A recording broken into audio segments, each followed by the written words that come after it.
انسان بھی یہی کام کرے، کھائے پیے سوئے اور نسل کے اندر اضافہ کرے، تو پھر اس میں اور جانور میں تو کوئی فرق نہیں ہے. تو اس لیے یہ واقعی ایک مسلمان کی رہے گی. تو سب سے پہلے تو ہم اللہ کا شکر ادا کرتے ہیں کہ ہمیں اللہ نے اپنی عرفان دی، اپنی پہچان دی، ایمان کی شناخت دی، اپنے آپ سے جوڑا، اپنے دین سے جوڑا، اپنے راستے پر لگایا. اور اس کے ساتھ ہم جو کچھ بھی کریں دنیا کے کام، خواہ وہ جابس ہیں، بزنس ہیں، وہ سارے کے سارے کام ہمارے اس میں ایک روحانی سکون کا باعث بنتا ہے. تو ایک چیز تو یہ. دوسرا یہ ہے کہ پھر یہ دیکھیں ہمارا اتنا اچھا کلچر ہے. اب ہم بیٹھے ہیں آپس میں ایک دوسرے سے حال احوال سے بھی آگاہی ہو جاتی ہے، گپ شپ بھی ہو جاتی ہے. آپ کو پتہ ہے یہ جو ہم آپس میں بیٹھتے ہیں، گپیں لگاتے ہیں، ہنستے ہیں، آپ کا ٹینشن یہ ریلیز کر لیتا ہے. سائیکولوجیکل ایشوز نہیں ہوتے آپ کو، آپ فری ہو جاتے ہیں، ہلکا پھلکا ہو جاتے ہیں. یہ بہت بڑی نعمت ہے، یہ بہت بڑی نعمت ہے. آپ اس کا اندازہ اس سے کر لیں کہ پہلی مرتبہ انسانی تاریخ میں برطانیہ میں ایک وزارت قائم کی گئی جس کا نام ہے منسٹری آف لونلینس، وزارت تنہائی. اس لیے کہ لوگ تنہا رہ رہے ہیں اور اس تنہا رہنے کی وجہ سے بیمار ہیں. اور خود برطانیہ کے جو میڈیکل کا شعبہ ہے انہوں نے کہا ہے کہ ایک بندہ جو تنہا رہتا ہے تو اس کے صحت کو یہ اتنا نقصان پہنچا رہا ہے جتنا روزانہ ایک بندہ 50 سگریٹ پیتا ہے، اور وہ 50 سگریٹ اس کو نقصان پہنچاتے، اتنا یہ تنہائی اس کو نقصان پہنچا ہے. اس لیے انہوں نے ایک باقاعدہ وزارت بنائی، وزارت تنہائی. اس کا ایک وزیر ہے اور اس کا کام یہ ہے کہ جو لوگ تنہا رہ رہے ہیں اور اس کی وجہ سے جو ان کو مختلف نفسیاتی اور جسمانی بیماریاں ہیں اس کا کوئی حل نکالے. اللہ نے ہمیں کتنی زبردست کلچر دیا یار. یہ ہمارے پاکستان کا کلچر، افغانستان کا کلچر، ہمارے اپنے سوسائٹی کا کلچر، پختون کلچر. ہم بیٹھتے ہیں، گپ شپ لگاتے ہیں.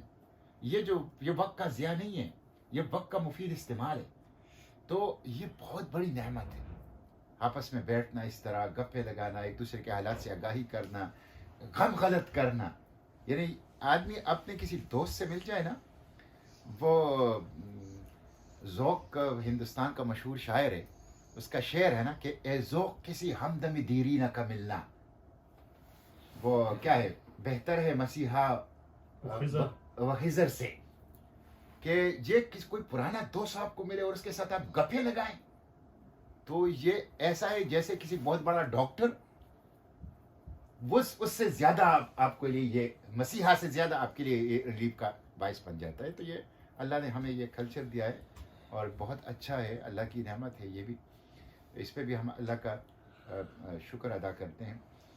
اور باقی یہاں پہ آپ جاپان میں ہیں الحمدللہ، یہاں پہ اپنا روزگار کرنا، کاروبار کرنا، پھر اس کے ساتھ ساتھ اپنی کمیونٹی کے ساتھ تعلق رکھنا، پھر یہاں پہ ایک اچھا اپنے لوگوں کا، اپنی کمیونٹی کا ایک اچھا تصویر لوگوں کے سامنے رکھنا، میں سمجھتا ہوں یہ بھی بہت بڑی ذمہ داری ہے، بہت بڑا کام ہے جو کہ ہمیں کرنا چاہیے تاکہ لوگ ہم سے محبت کریں.